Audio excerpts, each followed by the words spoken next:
तो चलिए C plus में शुरू करते हैं एनकैप्सुलेशन। एनकैप्सुलेशन का मतलब क्या होता है, कैसे काम करता है, इसकी ज़रूरत हमें क्यों पड़ी, सी प्लस में अपन इसको क्यों यूज़ करते हैं, कैसे यूज़ करते हैं, क्या क्या इसके मेथड्स होते हैं, क्या इसके बेनिफिट्स होते हैं। With example Dev C plus पे अपन इसको आज देखेंगे। तो सबसे पहले शुरू करते हैं अपन, what is encapsulation. Encapsulation is a key idea in programming that helps keep an object's data safe and organized। इसका मीनिंग क्या है कि एनकैप्सुलेशन क्या है, एक की आइडिया है किसके अंदर, प्रोग्रामिंग के अंदर, जो क्या करता है, अपनी हेल्प करता है। किस लिए कि ऑब्जेक्ट्स का जो भी डाटा है, अगर अपन चाहते हैं कि वो सेफ़ हो, अपना डाटा सेफ़ रहे, तो उसके लिए अपन एनकैप्सुलेशन को काम में लेते हैं। यानी एनकैप्सुलेशन एक ऐसा मेथड होता है या ऐसी प्रोसेस होती है जिसके थ्रू अपन अपने जो भी ऑब्जेक्ट का डाटा है या ऑब्जेक्ट के जो भी कंपोनेंट हैं उनको सेव कर सकते हैं। जो भी उसका डाटा है उसको सेफली करना हो, उस पर सेफ्टी लगानी हो, तो एनकैप्सुलेशन के थ्रू कर सकते हैं अपन। ओके, चलो एक डेफिनेशन और लिखी मैंने इससे नीचे, इसकी एक डेफिनेशन और देखते हैं इसकी। तो encapsulation is a fundamental concept, ये एक फंडामेंटल कॉन्सेप्ट होता है किसमें, उप्स के अंदर, जो क्या करता है, रेस्टिगेट करता है किसको, direct access to certain component of an object. इसका मीनिंग क्या है कि ये रेस्टिगेट करता है यानी मना करता है किसको, कि डायरेक्ट एक्सेस को, कि अपन डायरेक्ट एक्सेस नहीं कर सकते किसको, कंपोनेंट ऑफ एन ऑब्जेक्ट। मतलब जो भी अपन ऑब्जेक्ट बनाते हैं क्लास में, उसके जितने भी कंपोनेंट होते हैं अपन उसको डायरेक्ट एक्सेस नहीं कर सकते, क्योंकि उस एनकैप्सुलेशन क्या अपने को प्रोवाइड करता है कि अपन कुछ के ऊपर अपन ऐसी रेस्ट्रिकेट लगा देंगे कि उसको अपन डायरेक्ट एक्सेस नहीं कर सकते, जिससे अपना डाटा क्या होगा, सेफ। मान लीजिए कई बार अपने पास ऐसा डाटा होगा जो अपन चाहते हैं कि उसको कोई डायरेक्ट बाहर से थर्ड पार्टी एक्सेस ना कर सके, तो अपन क्लास में क्या करेंगे, एनकैप्सुलेशन का यूज़ करेंगे, जिसके कारण डाटा अपना क्या होगा, सेफ हो जाएगा। तो एनकैप्सुलेशन होती है। एनकैप्सुलेशन को आप ऐसे समझ सकते हो जैसे अपने पास एक कैप्सूल आता है, मेडिसिन आती है ना कैप्सूल, उस तरह समझ सकते हैं। तो एनकैप्सुलेशन में क्या होगा कि उसके अंदर देखो, कैप्सूल के अंदर मेडिसिन गली होती है, उसके अंदर स्टोर होती है सारी। तो देखो उसके बाहर एक प्लास्टिक की लेयर होती है वो, तो यानी उसको बाहर से कोई भी डायरेक्ट एक्सेस नहीं कर सकता। जो भी कैप्सूल होता है अपना, उसको डायरेक्ट बाहर से कोई भी एक्सेस नहीं कर सकता। तो उसी तरह एनकैप्सुलेशन का वहीं से मीनिंग निकला है कि यानी जिसको बाहर से डायरेक्ट एक्सेस नहीं कर सकते, तो एनकैप्सुलेशन का मीनिंग यही होता है। तो अभी देखते हैं इसके कुछ की पॉइंट्स क्या होते हैं। यानी अगर अपने को एनकैप्सुलेशन दिखाना हो या फिर करना हो रन कोड में, तो उसके लिए अपने को एक्सेस मॉडिफायर या फिर स्पेसिफायर यूज करने पड़ते हैं। वो क्या होते हैं, ये अपने पास 3 एक्सेस स्पेसिफायर होते हैं। पहला पब्लिक आता है, दूसरा प्राइवेट आता है, तीसरा प्रोटेक्टेड आता है। पहला पब्लिक आता है। पब्लिक का मीनिंग क्या है, ऐसे मेंबर्स जिनको आउटसाइड द क्लास कोई भी एक्सेस कर सके। तो ये मैंने इसके बारे में लिख दिया यहाँ पर, आप देख लेना। ठीक, उसके बाद में मैंने लिखा प्राइवेट। प्राइवेट क्या होगा, जिसको ओनली क्लास के अंदर ही एक्सेस किया जाए, यानी आउटसाइड द क्लास उसको एक्सेस नहीं कर सके कोई, तो वो होता है अपना प्राइवेट मेंबर। ओके, फिर अपन ने मैंने लिखा थर्ड प्रोटेक्टेड। ये तीसरा जो एक्सेस स्पेसिफायर होता है अपना, ये अपन क्या करते हैं, इनहेरिटेंस में आपको इसका मीनिंग पता चलेगा। वैसे क्या होता है कि जैसे एक क्लास है अपने पास, उस क्लास से अपन ने कोई दूसरी क्लास बनाई, उसी क्लास से कोई दूसरी क्लास ड्राइव कर ली, यानी उसी का कोई सब क्लास बना दी। तो मान लीजिए जो अपनी प्री क्लास थी उसमें कुछ भी अपन ने वेरिएबल्स बनाए थे, कुछ भी बना रखा था, और उसको अगर अपन यूज़ करना चाहें डायरेक्ट जो डेराइव्ड क्लास है उसके अंदर, तो अपन प्रोटेक्टेड का यूज़ करेंगे। तो यानी ये ज़्यादातर तो इनहेरिटेंस के कॉन्सेप्ट में काम में लिया जाएगा। तो नेक्स्ट जो भी टॉपिक अपन शुरू करेंगे इनहेरिटेंस, उसके अंदर इसको अपन देखेंगे। तो ये अपने 3 एक्सेस स्पेसिफायर हो गए, पहला पब्लिक, दूसरा प्राइवेट, तीसरा प्रोटेक्टेड। पब्लिक क्या होगा, विद इन द क्लास और आउटसाइड द क्लास दोनों तरफ एक्सेसिबल होगा। प्राइवेट क्या होगा, विद इन क्लास ही होगा ओनली। प्रोटेक्टेड किस में होगा, जो अपनी डेराइव्ड क्लास होती है, क्लास से जो सब क्लास बनाते हैं उसके अंदर काम में लिया जाएगा। इसको कोड के थ्रू देखेंगे कैसे लिखा जाएगा। फिर मैंने लिखा कि गेटर और सेटर मेथड, इसमें 2 प्रकार के मेथड काम में लेंगे अपन, एक गेटर एक सेटर मेथड। तो पहला आता अपना गेटर मेथड। ये क्या करता है कि अपन प्राइवेट डाटा मेंबर जो भी बनाएंगे अपन, अगर किसी भी मेंबर को अपन ने प्राइवेट बना दिया तो उसको रीड कैसे करेंगे, तो वो मेथड कौन बताएगा अपने को, गेटर। दूसरा बताया मैंने जो सेटर मेथड है वो क्या करता है कि उस पर कंट्रोल दिखाता है अपना। अगर उसमें कुछ भी मॉडिफिकेशन करना हो, जो भी प्राइवेट मेंबर है अपना, उसमें कुछ भी अगर मॉडिफिकेशन करना हो तो अपन इसको काम में लेंगे, सेटर मेथड को। ओके, फिर मैंने थर्ड पॉइंट रखा कि क्या इसके बेनिफिट्स होते हैं। तो सबसे पहला आता है मोस्ट इम्पोर्टेंट, डाटा हेडिंग। तो डाटा हेडिंग का कॉन्सेप्ट है सी प्लस के अंदर, वो यहीं से आया है एनकैप्सुलेशन के थ्रू ही। मतलब अपन क्या करते हैं इसमें डाटा को हाइड कर सकते हैं ताकि कोई भी बाहर से कोई उसको डायरेक्ट एक्सेस ना कर सकते। फिर दूसरा लिखा कंट्रोल, यानी उस पर अपन कंट्रोल लगा सकते हैं, सेटर मेथड लगा सकते हैं कैसे, किसी भी डाटा मेंबर पे। थर्ड लिखा है कोड की मॉड्यूलिटी।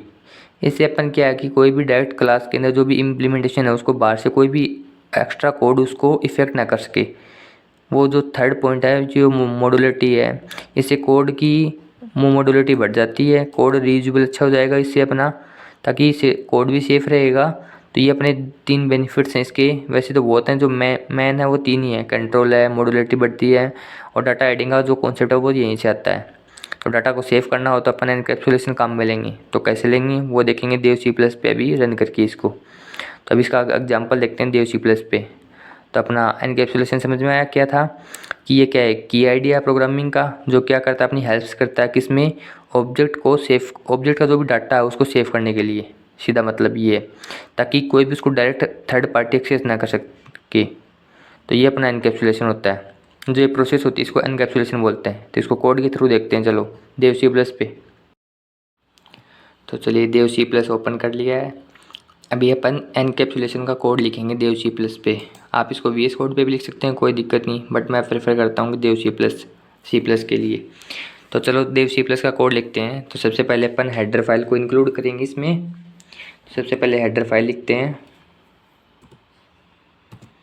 Hashtag include iostream using name space std। अभी एक क्लास बनाते हैं अपन। क्लास बनाई एनकैप्स नाम से। ओके, इसके अंदर देखो अभी अपन यूज करेंगे एक्सेस स्पेसिफायर जो अपन ने बात की थी। तो चलो एक डाटा बना देते हैं। तो अपन क्या करेंगे इसमें सबसे पहले यूज करते हैं प्राइवेट। वो कैसे यूज करना आपको ये देखो, सबसे पहले लिखना प्राइवेट, उसके आगे कॉलन का साइन, उसके बाद जो भी अपन लिखेंगे तो वो सभी प्राइवेट के अंदर आ जाएंगे डाटा, यानी उसको बाहर एक्सेस कोई नहीं कर सकेगा फिर।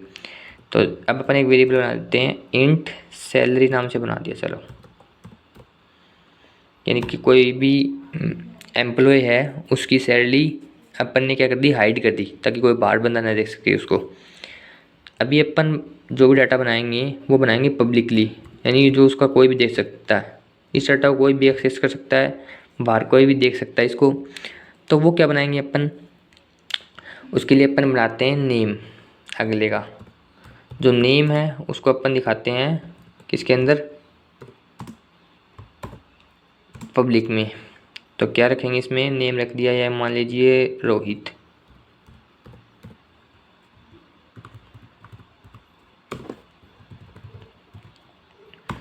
ये है।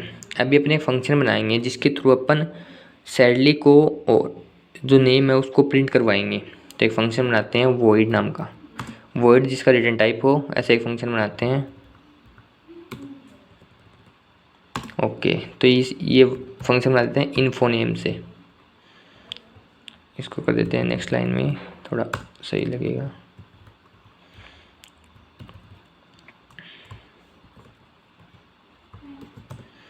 ओके, अभी देखो अभी अपन क्या करेंगे, जो अपना प्राइवेट मेंबर है उसको एक्सेस करेंगे, और जो अपना पब्लिक है उसको भी एक्सेस करते हैं। इसमें जो वेरिएबल बनाया अपन ने, तो पहला वेरिएबल है अपना सैलरी वाला। तो सैलरी को इनिशियलाइज करते हैं,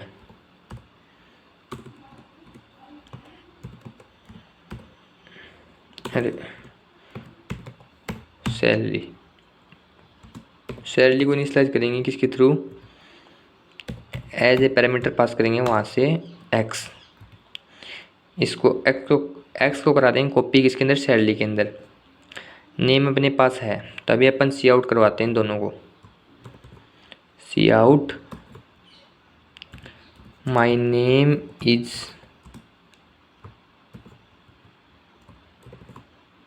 इधर आ जाएगा अपना नेम, इसमें डाल देते हैं नेक्स्ट लाइन, एक सी आउट और डाल देते हैं,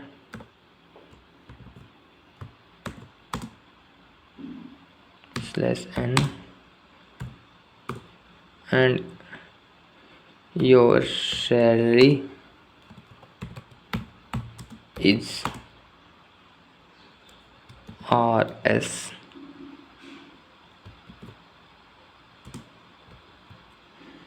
ओके, इसमें डाल देंगे अपन, यहाँ पर प्रिंट करवा देंगे सैलरी को, ये सेमीकोलन लगा दिया। तो ये अपना फंक्शन हो गया। अभी अपन क्या करेंगे, पैरामीटर भेजेंगे सैलरी को, एक्स के थ्रू आएगा वो, एक्स को स्टोर करवा देंगे सैलरी में, सैलरी को प्रिंट करवाएंगे। अभी सैलरी क्या है अपना, ये है प्राइवेट में, तो इसको अपन एक्सेस करते हैं। अभी अपने इसका मेन मेथड या मेन फंक्शन बनाते हैं।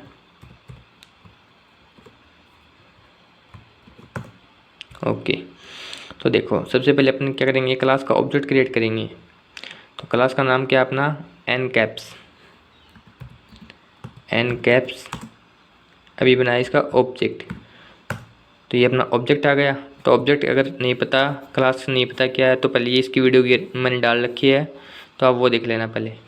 तो अभी करते हैं ऑब्जेक्ट के थ्रू कॉल, किसको, अपने फंक्शन को। तो ये फंक्शन है। अभी अपन सैलरी भेजते हैं अगले की, चलो भेज दी 15,000। ओके, ये सेमीकोलन लगा दिया। अभी क्या करेगा कि इन्फो के अंदर अपने पास करीब 15,000 ये लेके जाएगा एक्स के अंदर, एक्स के अंदर स्टोर हो जाएगी अपनी जो भी 15,000 है। अभी एक्स से अपने कॉपी करवा दिया सैलरी के अंदर, सैलरी अपना क्या है प्राइवेट में। तो इस तरह अपन डाटा को प्राइवेट कर सकते हैं और ऐसे डाटा को पब्लिक लगा। तो चलिए शुरू करते हैं। अभी अपन ने देखा कि अपन ने कैसे सैलरी को प्राइवेट किया, कैसे नेम को प्राइवेट किया। अभी इस फाइल को रन करके देखते हैं क्या आउटपुट आता है अपना, तो कैसे अपना प्राइवेट एक्सेस होता है। तो F11 की से इसको करते हैं रन। तो ये देखो, ये अपना आउटपुट आ गया, my name is Rohit and my salary is 15K। तो ये देखो, बट ये वार्निंग दे रहा कि आप इसको एक्सेस नहीं सकते।